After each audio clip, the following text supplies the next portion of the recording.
भारत को सोने की चिड़िया कहने के कई कारण हैं, जो मुख्य रूप से इसकी ऐतिहासिक समृद्धि और आर्थिक शक्ति से जुड़े हैं। भारत को सोने की चिड़िया क्यों कहा जाता था? अत्यधिक धन और समृद्ध। प्राचीन काल में भारत एक बहुत ही समृद्ध और धनी देश था।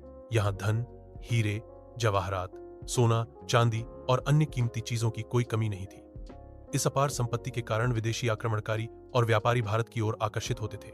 विश्वव्यापी व्यापार। भारत मसालों, रेशम, सूती वस्त्रों और अन्य मूल्यवान वस्तुओं का एक प्रमुख निर्यातक था। इन उत्पादों की दुनिया भर में बहुत मांग थी। विदेशी व्यापारी भारत से सामान खरीदते थे और बदले में सोना, चांदी और कीमती धातुएं देते थे, जिससे भारत में सोने का भंडार बढ़ता गया। कुटीर उद्योग और शिल्प। भारत में कुटीर उद्योगों और हस्तशिल्प का बड़ा विकास था। यहाँ बनी ढाका की मलमल और अन्य कपड़े इतने महीन होते थे कि उनकी तुलना दुनिया में कहीं नहीं थी।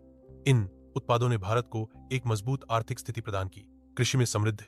भारत में कृषि भी बहुत उन्नत थी।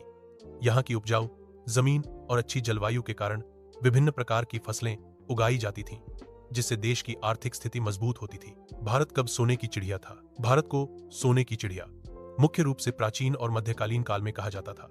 विशेष रूप से मुगलों के शासनकाल से पहले भारत की अर्थव्यवस्था दुनिया की सबसे बड़ी अर्थव्यवस्थाओं में से एक थी। ऐतिहासिक रूप से 1600 ईस्वी के आसपास भारत की प्रति व्यक्ति जीडीपी अमेरिका, जापान, चीन और ब्रिटेन जैसे देशों से भी अधिक थी। हालांकि समय के साथ विदेशी आक्रमणकारियों और खासकर अंग्रेजों के शासनकाल में भारत की संपत्ति को बड़े पैमाने पर लूटा गया, जिससे इसकी आर्थिक समृद्धि में भारी गिरावट आई और सोने की चिड़िया की उपाधि धीरे धीरे इतिहास का हिस्सा बन गई।